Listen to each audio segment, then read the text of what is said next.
अंतर्राष्ट्रीय समाचार। विरोध के बाद ब्रिटेन ने पारिवारिक वीजा के लिए वेतन सीमा ले ली वापस। रिपोर्ट।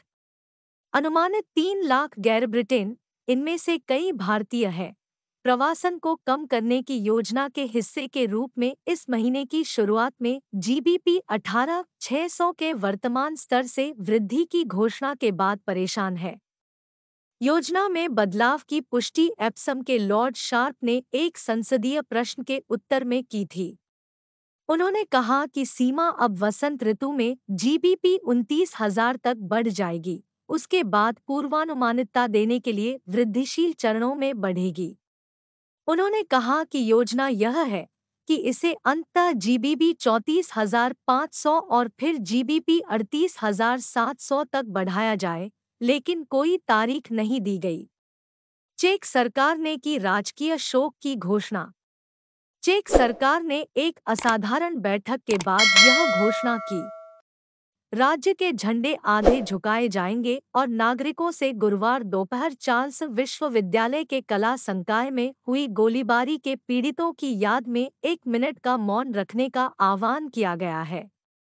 गुरुवार शाम को एक प्रेस वार्ता में चेक पुलिस के अध्यक्ष मार्टिन वोंद्रासेक ने कहा कि गोलीबारी में 14 लोगों की मौत हो गई और 25 घायल हो गए, इनमें 10 की हालत गंभीर है।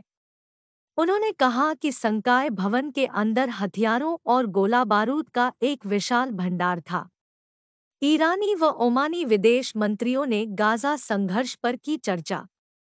ईरान के विदेश मंत्री हुसैन अमीर अब्दुल्लाहियन और उनके ओमानी समकक्ष सैयद बद्र हमद अल बुसैदी ने फ़ोन पर गाजा पट्टी के नवीनतम घटनाक्रम पर विचारों का आदान प्रदान किया और द्विपक्षीय संबंधों के विस्तार पर चर्चा की। ईरानी विदेश मंत्रालय की वेबसाइट की ओर से यह जानकारी दी गई है। ईरानी विदेश मंत्री ने गुरुवार को फिलिस्तीनी लोगों के खिलाफ इजरायली हमलों की निंदा की और इस बात पर जोर दिया कि इसके लिए अमेरिका भी जिम्मेदार है।